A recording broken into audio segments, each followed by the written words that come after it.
రాజమౌళికి కొండంత అండగా రామ్ గోపాల్ వర్మ.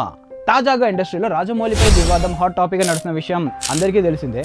వారణాసి ఈవెంట్లో జక్కన్న హనుమంతుడిని అవమానించాడని హిందూ సంఘాలు మండిపడ్డాయి. ఈ చిన్న వివాదం చిలికి గాలివానగా మారి పొలిటీషియన్స్ వరకు వెళ్ళడం, కేసులు పెట్టడం కూడా అయిపోయింది. జక్కన్న మాత్రం ఇప్పటివరకు దీనిపై ఎలాంటి స్పందన చేయలేదు. ఇక చాలామంది జక్కన్నకు విరుద్ధంగా కామెంట్స్ చేస్తూ ట్రోల్స్ చేస్తుండగా కాంట్రవర్షియల్ డైరెక్టర్ రామ్ గోపాల్ వర్మ రాజమౌళికి సపోర్ట్గా నిలబడ్డారు. రాజమౌళి నాస్తికుడైతే తన మనోభావాలను చెప్పే హక్కు లేదా? భక్తులను పిలువబడేవారు ఎస్ఎస్ రాజమౌళిపై విషం కక్కుతున్నారు. భారతదేశంలో నాస్తికుడిగా ఉండడం నేరం కాదని తెలుసుకోవాలి. రాజ్యాంగంలోని ఆర్టికల్ 25 ప్రకారం ఈ విషం కక్కేవారు దేవుడిని నమ్ముతున్నామని చెప్పే హక్కు ఎలా అయితే ఉందో, తాము నమ్మడం లేదు అని చెప్పే హక్కు ఆయనకు ఉంది. ఇప్పుడు అతను దేవుడిని నమ్మకపోతే తన సినిమాలో దేవుడిని ఎందుకు చూపిస్తాడు? ఒక ఫిల్మ్ మేకర్ గ్యాంగ్స్టర్ సినిమా తీయడానికి గ్యాంగ్స్టర్ లాగా మారాలా? ఒక దయ్యం సినిమా తీస్తే అతనికి దయ్యం పట్టాలా? ఈ నిజాన్ని ఎవరు చెప్పరెందుకు? అతను దేవుడిని నమ్మకపోయినా దేవుడు రాజమౌళికి 100 రెట్లు ఎక్కువ విజయం, ఎక్కువ సంపద, ఎంతో మంది ఆరాధించే అభిమానులను ఇచ్చాడు. ఇలాంటి విజయాన్ని భక్తులు అని చెప్పుకునేవారు జీవితంలో ఎప్పుడూ చూసి ఉండరు.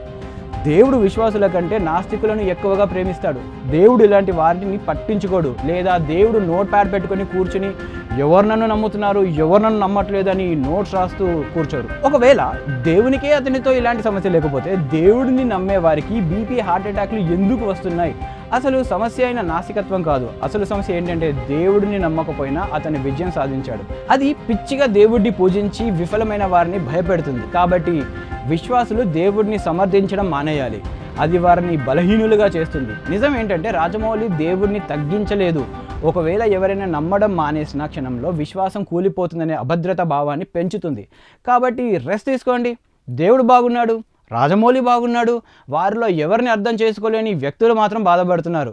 వారణాసి ద్వారా దేవుడు రాజమౌళికి మరింత అదృష్టాన్ని ఇస్తున్నాడు. ఇప్పటికే నిండిపోయిన ఆయన బ్యాంక్ బ్యాలెన్స్ను మరింత ఎక్కువ చేస్తున్నాడు. దీన్ని చూస్తూ అసూయతో రగిలిపోయేవారు పక్కన కూర్చొని ఏడుస్తూ ఉంటారు.